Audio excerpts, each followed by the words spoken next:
So hello friends, welcome back. Ashley വെസ്റ്റ്വുഡിന്റെ കേരള ബ്ലാസ്റ്റേഴ്സിന്റെ ടാക്ടിക്സിലെ ഓരോ പൊസിഷനിലും കളിക്കുന്ന പ്ലേയേഴ്സിന്റെ റോളുകളെ പറ്റിയും അവിടെ കേരള ബ്ലാസ്റ്റേഴ്സിന്റെ നിലവിലുള്ള പ്ലേയേഴ്സിനെ പറ്റി അവരെ എക്സ്റ്റെൻഡ് ചെയ്യണോ അല്ലെങ്കിൽ ഒരു റീപ്ലേസ്മെന്റ് വേണോ എന്ന ടോപ്പിക്കിൽ ഒരു വീഡിയോ നമ്മൾ ചെയ്തിട്ടുണ്ടായിരുന്നു. അതിന്റെ സെക്കൻഡ് പാർട്ട് വീഡിയോ ആണിത്. ആ വീഡിയോ കുറച്ച് ലെങ്ത് കൂടിപ്പോയതുകൊണ്ടാണ് നമ്മളിങ്ങനെ രണ്ട് പാർട്ടായിട്ട് വീഡിയോ ചെയ്യുന്നത്. എന്തായാലും ഫസ്റ്റ് പാർട്ട് വീഡിയോ കാണാത്തവരുണ്ടെങ്കിൽ അതിന്റെ ലിങ്ക് കമന്റ് ബോക്സിൽ പിൻ ചെയ്ത് വെച്ചിട്ടുണ്ട്. ആ വീഡിയോ കണ്ടതിന് ശേഷം മാത്രം ഈ വീഡിയോ കാണാൻ ശ്രമിക്കുക. ആ വീഡിയോയിലാണ് നമ്മൾ ഗോൾ കീപ്പറെ പറ്റിയും ബാക്ക് ഫോറിനെ പറ്റിയും സംസാരിച്ചിട്ടുള്ളത്. ഇനി നമുക്ക് ബാക്കിയുള്ള പ്ലേയേഴ്സിനെ പറ്റി അല്ലെങ്കിൽ ബാക്കിയുള്ള പൊസിഷനെ പറ്റിയാണ് സംസാരിക്കാനുള്ളത്. നേരെ വീഡിയോയിലേക്ക് കടക്കാം.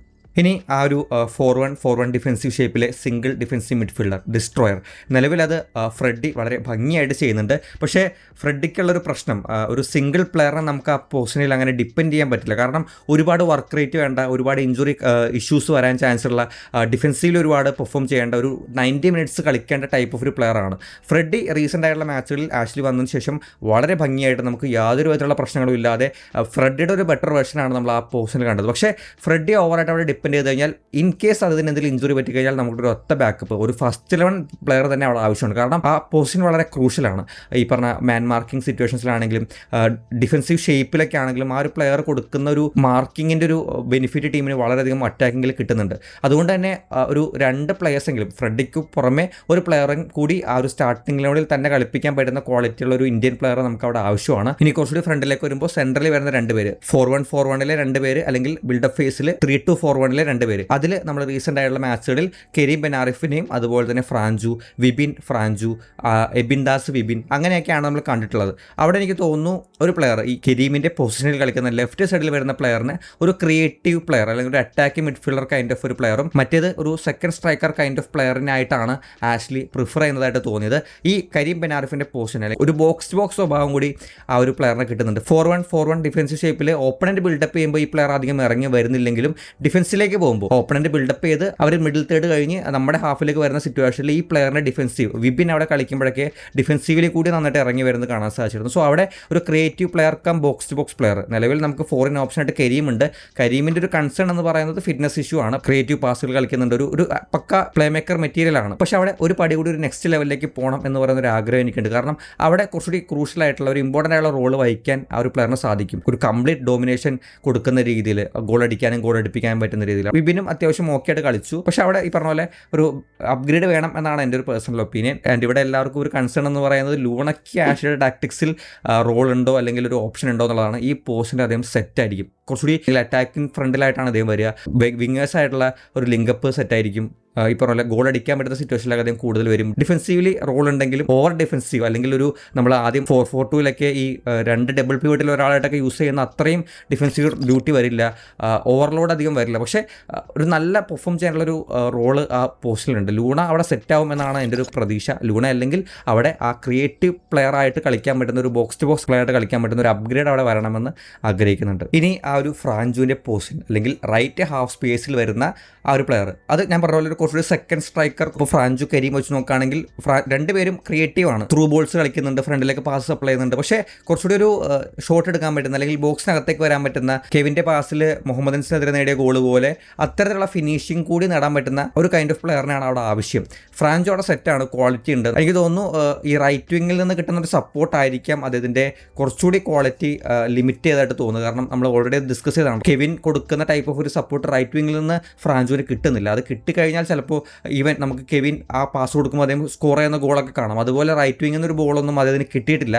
അതിൻ്റെ ഒരു പ്രശ്നമായിരിക്കാം. ആ പ്രശ്നമാണെങ്കിൽ നമുക്കൊരു എക്സ്റ്റൻഷൻ തീർച്ചയായിട്ടും കൊടുക്കാൻ പറ്റുന്ന ഒരു പ്ലെയർ തന്നെയാണ് ഫ്രാഞ്ചു. ഇനി വിങ്ങേഴ്സിൻ്റെ കാര്യം, റൈറ്റ് വിങ്, ലെഫ്റ്റ് വിങ്ങിൽ കെവിൻ, അദ്ദേഹത്തിൻ്റെ കാര്യം ഒരു വലിയ കൺഫ്യൂഷനാണ്. കാരണം തുടക്കത്തിൽ നമുക്ക് ഈ പറഞ്ഞ പോലെ കട്ടലയുടെ ടാക്ടിക്സിലാണെങ്കിലും എവിടെയൊക്കെയോ നമുക്ക് ഒരു സ്പാർക്ക് ഫീൽ ചെയ്തു, പിന്നെ അദ്ദേഹം ഡൗൺ ആയി. ഇപ്പോൾ ആഷിയുടെ ടാക്ടിക്സിൽ അവസാനത്തിലേക്കൊക്കെ വരുമ്പോൾ നന്നായിട്ട് കത്തി കയറി പാസ് കൊടുക്കാൻ പറ്റുന്നുണ്ട്, ത്രൂ ബോൾസ് കൊടുക്കുന്നുണ്ട്.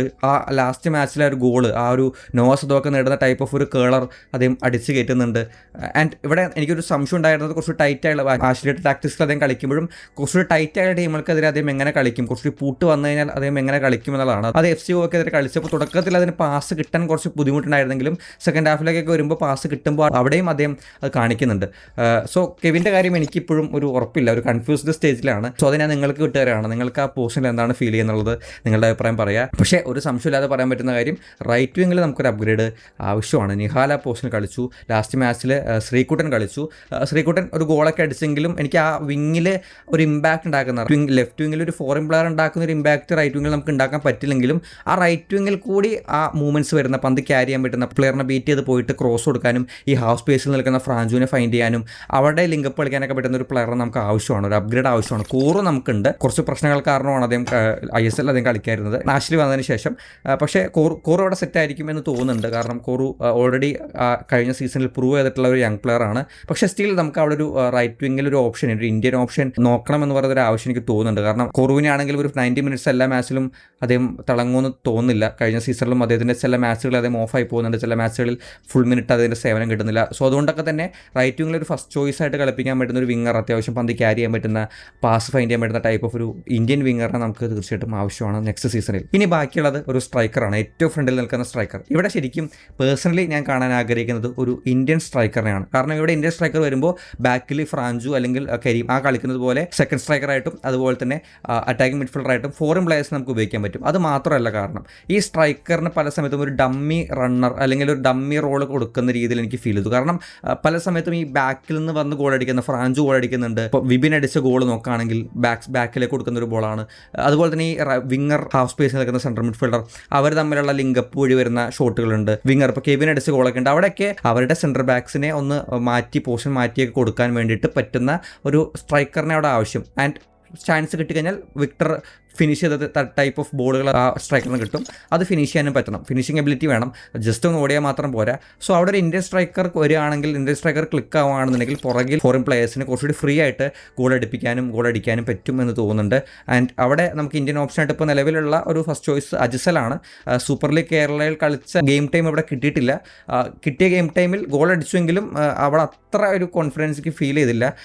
ഒരു ലീഗിൻ്റെ ക്വാളിറ്റി വ്യത്യാസവും അതുപോലെ തന്നെ അവിടെ അദ്ദേഹം സെറ്റായി വരാനെടുക്കുന്ന ടൈമൊക്കെ ആയിരിക്കാം. പക്ഷേ അവിടെ നമുക്കൊരു ഇന്ത്യൻ സ്ട്രൈക്കർ ഓപ്ഷൻ, ഭയങ്കര ISL എക്സ്പീരിയൻസ് ഉള്ള പ്ലെയറൊന്നും നമുക്ക് കിട്ടില്ല എന്ന് ഓൾറെഡി അറിയാം. പക്ഷേ അത്യാവശ്യം ഒരു ഇമ്പാക്റ്റ് ഉണ്ടാക്കുന്ന ഒരു ഡമ്മി റണ്ണർ പോലെ, പക്ഷേ സ്റ്റിൽ ചാൻസുകൾ കിട്ടിക്കഴിഞ്ഞാൽ കൺവേർട്ട് ചെയ്യാൻ പറ്റുന്ന ഒരു ഇന്ത്യൻ സ്ട്രൈക്കർ അവിടെ ഉണ്ടെങ്കിൽ അത് തീർച്ചയായിട്ടും ബെനിഫിറ്റ് ആയിരിക്കും. സോ ടോട്ടലി പറഞ്ഞതെല്ലാം ബേസ്ഡ് ഓൺ പ്രീവിയസ് സീസൺസിൽ അതായത് ടാക്ടിക്സിൻ്റെ ബേസ് ചെയ്തുകൊണ്ട് മാത്രമാണ്. നെക്സ്റ്റ് സീസണിൽ അദ്ദേഹം ടാക്ടിക്സ് മാറ്റുമോ അല്ലെങ്കിൽ വേറെ എന്തെങ്കിലും പുതുതായിട്ട് ട്രൈ ചെയ്യുമോ എന്നുള്ളത് അറിയില്ല.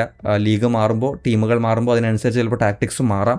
കഴിഞ്ഞ സീസൺസിൽ അദ്ദേഹം കളിച്ചിട്ടുള്ള ടാക്ടിക്സിൻ്റെ ബേസ് ആയിട്ട് മാത്രമാണ് നമ്മൾ ഈ റോളുകൾ പറഞ്ഞത്. ആൻഡ് ഇത് കുറച്ചുകൂടി സിമിലർ ആണ് അതിൻ്റെ പ്രീവിയസ് സീസൺസിൽ, അതായത് ഹോങ്കോങ്, അഫ്ഗാനിസ്ഥാൻ അവിടെ പരിശീലിപ്പിച്ച സമയത്തെല്ലാം ഈ സെയിം സിമിലാരിറ്റീസ് വരുന്നുണ്ട്. അതുകൊണ്ടുകൂടിയാണ് ഈ വീഡിയോ ചെയ്യാം എന്ന് വിചാരിച്ചത്. എന്തായാലും ഈ കാര്യത്തിൽ നിങ്ങളുടെ അഭിപ്രായങ്ങൾ ഉണ്ടാവാം, അത് തീർച്ചയായിട്ടും കമൻറ്റ് ബോക്സിൽ ഷെയർ ചെയ്യാൻ ശ്രമിക്കാം. നമുക്ക് എന്തായാലും മറ്റു വീഡിയോയിൽ കാണാം.